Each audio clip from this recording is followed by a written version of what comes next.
trabajo innovador en el terreno del marketing integrado, trabajando para muchos clientes en España y en el mundo. Y de hecho, algunos de los ponentes que hemos tenido la suerte de tener hoy aquí, pues es cliente suyo, incluido Iberdrola. En el año 2016, Marina fue incluida en el ranking Woman to Watch Europe, que comprende a las 20 líderes más relevantes del mundo del marketing y la comunicación en Europa. Alemana argentina, nacida en Buenos Aires, esta periodista de formación empezó a emprender a los 28 años, lo que le llevó a vivir en Estados Unidos, Francia, Alemania, Inglaterra y España. Lleva más de 15 años llevando temas de transformación digital, de data-driven marketing y experiencia de cliente. Créanme que es todo un lujo poder contar con ella en la edición del Digital Summit de este año, así que recibamos con un fuerte aplauso a Marina Vortrag.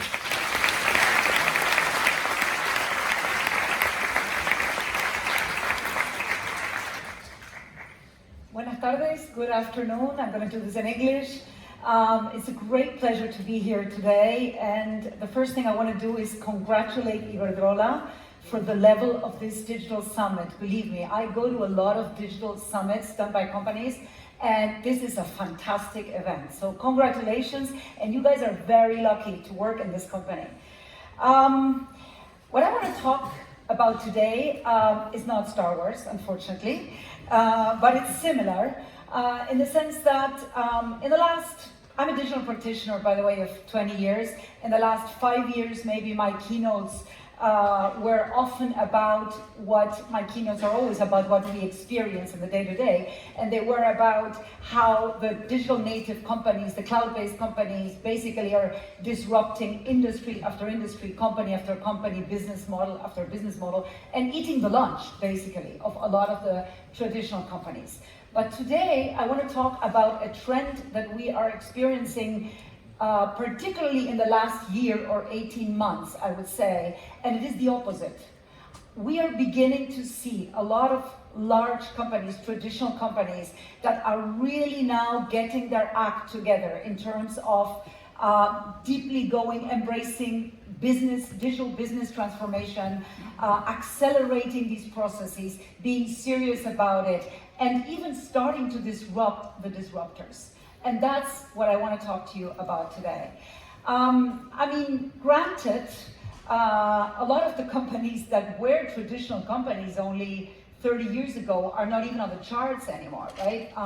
89% of the Fortune 500 companies from 1955 are not on the list today. And the average lifespan of a Standard & Poor's 500 company has shrunk dramatically. If you look at it, companies used to be over 60 years in the 50s, and now their average lifespan is 15 years, 2016.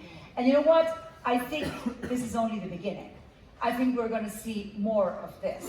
And why I think we're going to see more of this is because as Harari, in his wonderful 21 Lessons for the 21st Century, so eloquently explained it, what we are experiencing today isn't just more of the same and only faster.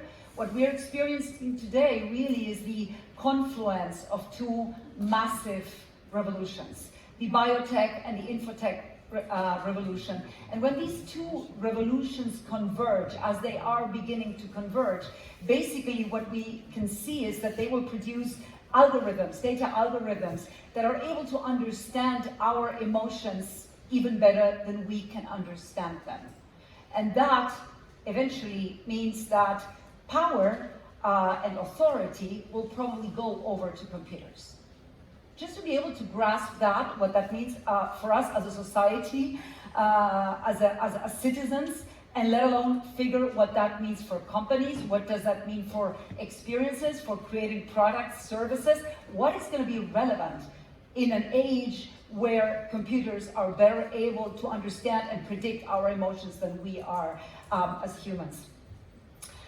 Granted, there isn't a single company that I know of that is not in a process of digital business transformation, right? According to McKinsey, 56% of firms say they are in the midst of big business transformation processes, and actually, and I find this funny, 21% say they're done, as if you could ever be done with transformation. I'm afraid this is going to be an age of never-ending transformation. And granted, a lot of money is going into this. I saw a stat the other day by IDC saying that this year, companies like Iberdrola and many others are going to be investing a total globally of $1.25 trillion. And that number is expected to go up to 1.97, I believe, trillion dollars by 2022. So it is not for lack of resources or lack of investment or lack of effort that we are putting into transformation. Now, this is the stat that not many people want to talk about because it's not so enlightening, but it is also the truth, and it's another stat by McKinsey, which is that anywhere between 60 and 80% of digital business transformation projects actually fail. And this isn't just McKinsey. There are many institutions like IMD in Lausanne, the business school, that is constantly monitoring the success of such processes, and they have similar figures. And I think this is an important point, and I want to talk about what we see happening and why we think this is happening. If I would come to a conclusion based on what we experience on a day-to-day basis with our clients, I would say that there are, of course, there's always more than one reason for this stat. But one of the biggest reasons from our point of view is that there is an incredible focus on tech. There is an incredible focus on data, and there is an incredible focus on process and on digitization, because that's the cost-saving part of this whole story, and there is not enough focus on people. And on understanding that, deep consumer understanding, which goes hand in hand with deep employee understanding, is the absolute starting point of any successful transformation project, which of course cannot go without tech and data and process and all the other stuff that we're talking about. So as I was saying at the beginning, I have the pleasure to work for some of the world's most interesting, most prestigious, most innovative brands, some of these that are here up on the screen. And what we are seeing today is that these companies are in different stages of really very successfully putting their focus on people first, but likewise embracing big tech and data transformations that will actually transform them into becoming other companies. And think about the L'Oreal presentation we saw this morning, or the Iberia presentation. I mean, those are two massive companies of over 100 years each, and look at what they're doing. And I think this is very, very aligned with what I'm talking about. So when we observe our clients, the ones that are doing this the right way and that are actually achieving success, we see 5 drivers that I see again and again that are in common of these companies that are having success. And I want to talk about those 5 drivers and then show you 2 cases, 2 examples. It starts, of course, with digital leadership, culture, and talent. So the companies that do this right are companies that have a clear vision of what this is all about, what the transformation is all about. And what is interesting is they have done the exercise to simplify it and put it in a mantra that everybody can understand. And they have communicated it widely in the company and given horizontal KPIs to everyone so that it is an inclusive process so that everyone can understand. This digital leadership obviously also means being serious about investing, resource, training, about having events like this today. That is serious commitment from a top leadership, and a chairman of Iberdrola this morning saying this is important, this company is supporting this.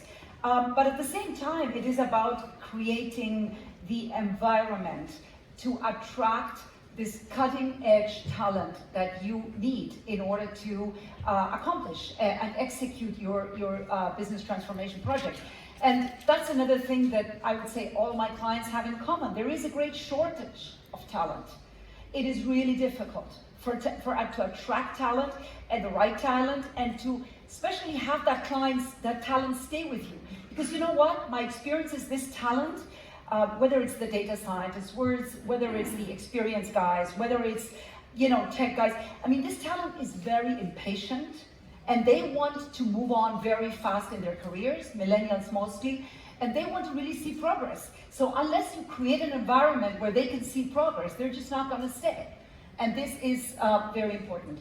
Second point, obviously, I mean, we've been talking about omni-channel for a decade, and yet when you ask consumers, consumers don't think that brands in general do an amazing job at providing seamless omni-channel customer experiences. So, in fact, 80% of consumers think brands don't deliver these experiences. So really, putting the customer truly at the center together with the employee. I couldn't agree more with the phrase that was coined this morning, that your customers will only be as happy as your employees are. So I share that totally. So that's a second very important point. Tech and data, obviously, I mean, what can we say? I mean, I think that, quite frankly, in the next 3 to 4 years, anything that is left to be digitized will be digitized. There isn't a company on the planet that will not be embracing AI or distributed ledgers or quantum computing or serious mobile or facial recognition or a lot of the AI, VR, and all of the technologies that are so important. And of course, data literacy and data embracement are mandatory today. And think about just what voice is doing.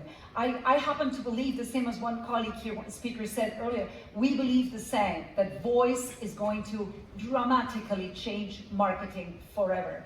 Because just if you think about the hordes of unstructured data that are going to come to us, that we're going to be able to capture and integrate, if we manage to do this, and integrate them with first, second, and third-party data and really make intelligence, business intelligence out of that, we really think that's a massive change. Clearly, operations, process optimization, all the companies that are succeeding at their business transformations do both. They do digitization in order to try to improve their processes and automate whatever can be automated, starting with marketing, by the way. A lot of investment these days is going into marketing automation, and companies are, I saw a stat the other day, I think it's by one of the tech platforms, that this year for the first time, the world's leading brands are going to spend in their marketing budgets, global marketing budgets, 52% of these budgets are going to go into platform licenses. Just go figure. This is what's really happening. So sure, process optimization, automation is key. And by the way, I think the successful companies, the empires that are striking back, I think what they're recognizing is that it's not enough bringing in the platforms and doing the process of automation. It's also about trying to simplify organizational structures. So what we call this organizational entanglement, which I think is a huge barrier to success in digital business transformation projects, also needs to be addressed. So it's really both. It's change management and a commitment to process and automation.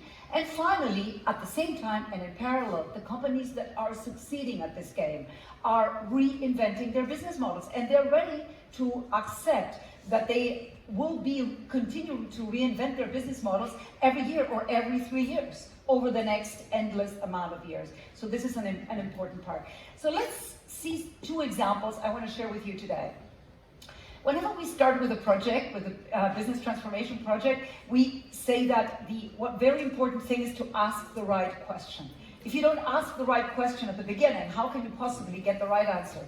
So I want to talk a little bit about Walmart, that is a client of ours, of IPG, and globally. And so the question that they asked to us when we first started working with them, which was in 2015, they said, the question they asked is, how can I build an e-commerce platform that is equal or better than Amazon's? And the answer was, you can't. I mean, Amazon is a digital native company that has and will continue reinvesting everything they have in improving their platform. That's not what you have to do. The right question is, how do I compete with Amazon? Which isn't about building the same e-commerce platform that Amazon has. So you go into Walmart and you look at that and you look at the stats. I mean, really, Amazon was eating Walmart's lunch by 2015. You could see it in the stock price. And this is what's happened in the last 3 years. For those of you who are not familiar with Walmart's spectacular evolution, their stock has been at an all-time high this year in 2019.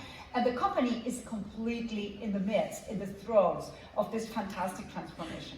So how did that happen? And what is the thinking process and the work we did for them? It is about going back to your DNA. What are your strong assets? What are your strengths? What are the pillars that have made you who you are? The two pillars that have built Walmart are proximity and habit. Every American household is less than 15 miles away from a Walmart.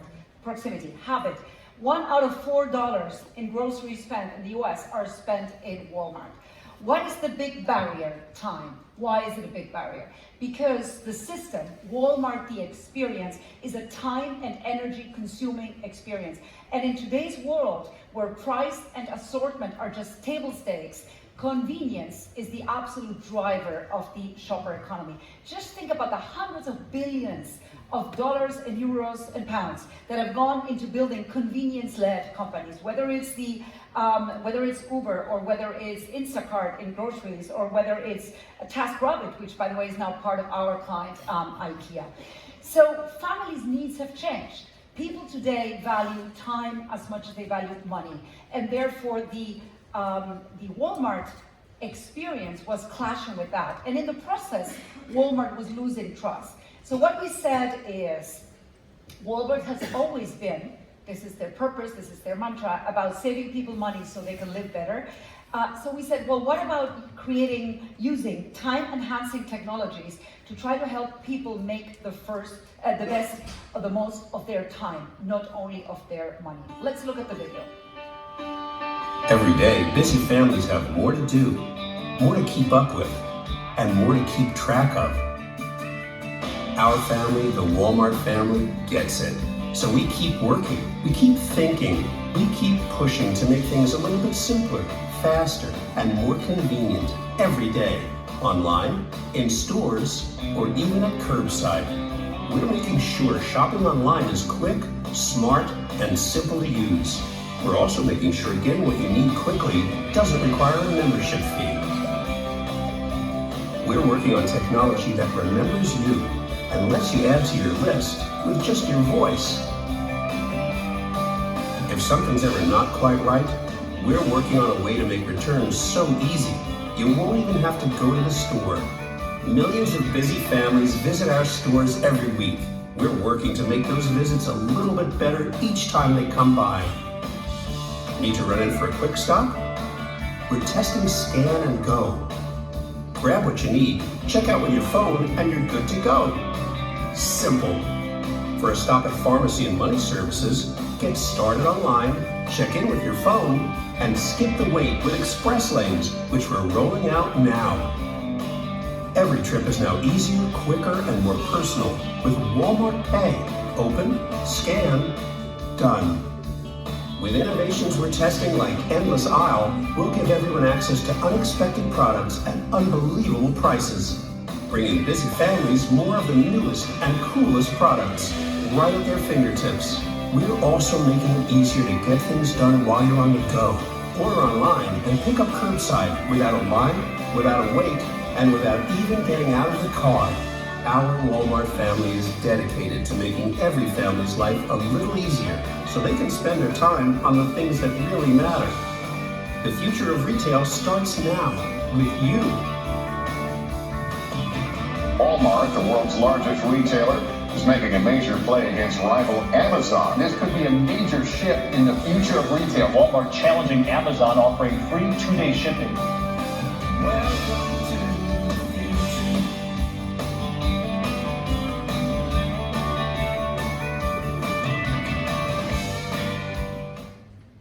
So 38 digital transformation projects that we kicked off with them and counting, and obviously this process is never ending and will continue. Another case that I want to talk about is Nike, a company that we are working with intensely through MRM McCann. And I want to point to something, which is that if you think of some of the most successful companies today, in today's world, like, some of the most successful brands, what they have in common is one thing. Their products and services are organized in an ecosystem. And that ecosystem provides more value to you the more you use it. And just think of Amazon themselves, think of Apple, think of Google, and that's also the story of Nike. So for Nike, the right question they had to ask was, Remember, always ask the right question. How do we build an ecosystem for athletes? This was the Nike story, and formidable development until the early 2002, 2003, when they started getting a lot of competition from players that were disrupting and copying their business model. So basically, Mark Parker, who, by the way, now retires in January and hands over to a new CEO, as we've been reading this week.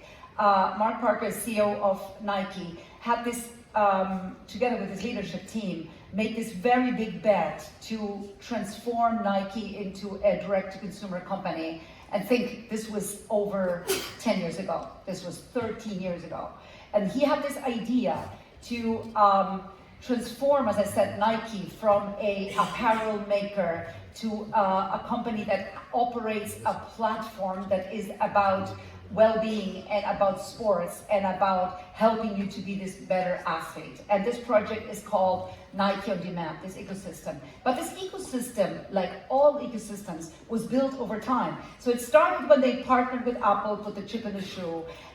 Then they developed with that the world's largest running platform, remember? That was 2006, 2008. And then they developed the app, of course, which became the most used running app in the world. And then they developed FuelBand, remember? The first sensors, etc. Now competitors, Fitbit, etc. But they were innovators in this game. And then more lately, the running watches, the Apple Watches.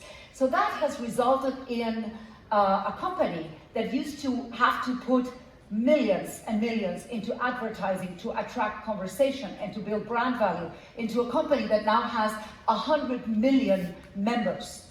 A company that no longer has consumers or clients, they have members. And those members do 1.5 trillion runs in 160 countries, and they connect with the platform over 3 times a week. So let's watch the video that explains the Nike On Demand ecosystem.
Members on a platform with all their data that you know, because as athletes they share all this data with you. You depend less and less on traditional retail. You need to invest less and less in traditional push advertising, and you can do things like Nike's doing today, where they're launching customized small editions of sneakers that they communicate with a customized audience geolocated through push notifications, put up a pop-up store, sell them in 24 hours at a retail price that often is about 3 times what a normal sneaker would cost, a normal Nike sneaker would cost. So we put together a playbook. What is the Connected Brands Playbook? And these are the 6 steps that a Connected Brands Playbook needs to have. First, you have to have a purpose.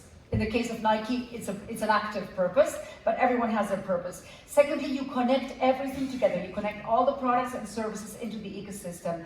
Thirdly, you transform consumers into members and capture all their data by giving them value and experiences as they keep giving you data. This comes to life, obviously, through great interface and experience, which is key. Then you create value, you continue creating value in innovating in products and services. And finally, you keep your brand alive by connecting through culture, which is where your audience lives. So, to finalize, what are the 3 things that the empires that strike back have in common? The first one, they don't copy the platform giants.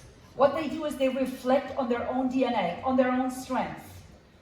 And they build on their strengths, obviously using cutting-edge technology and a data-driven mindset in order to design experiences and solutions that really connect with what the needs are of people, but at the same time, what are the strengths of the DNA of this brand.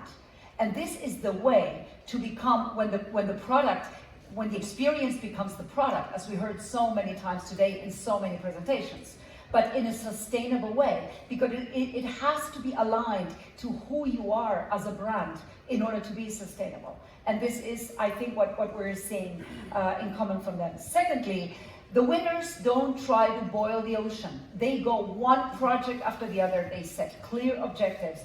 And most importantly, they don't pretend to do it all by themselves.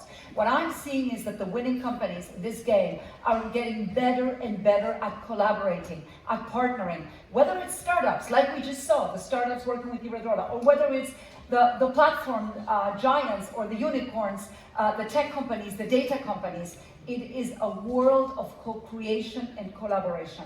One project at a time, clear KPIs, measure success, get your learnings, move on, next project. And finally, these companies, the ones that are winning, what they do is they drive relentless cultural and organizational change. And they are prepared and happy to change their business models frequently, if needed, even every year. Thank you very much.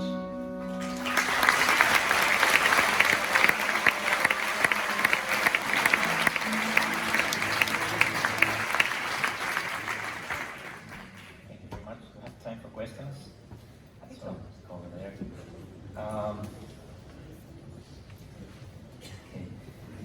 Aren't the digital marketing agencies entering the digital consultancy arena? Thank you for asking that question. Yes, in the same way that the consultancies are entering the agency world. My company where I work, which is MRM McCann, could best be described today as a hybrid between an agency and a consultancy. And why this is so? Because marketing, as has been explained today by several of the speakers today, marketing is transformed. Marketing as we know it is no longer the marketing that we have known of mass media. And today, marketing plays a very big role in transformation. And CEOs expect from CMOs to be active drivers of transformation, right, Jaime? And you know what? CEOs expect CMOs to deliver the growth. So if you as a CMO have to deliver growth and be a driver of business transformation, you need an agency to do it this way, don't you? Yeah, we were talking about making the right questions, and people are, what should Iberdrola questions be? Ooh. All right. That was a nice one. What should Iberdrola's question be? Well, I think Iberdrola is in a unique position to think what its bigger value prop in terms of services around the home could be in the future. So as an energy, and I'm focusing on retail now, but we could do the same with B2B. So the question could be, how can I, Iberdrola, become the data company of the home of the future, where I am able to predict and understand the needs of my consumers, customers that today only buy energy from me, and what else could I be doing with them in the future as someone who has a deep understanding of something as important as people's homes? It's a bit of a long question. Thank you very much. You're welcome.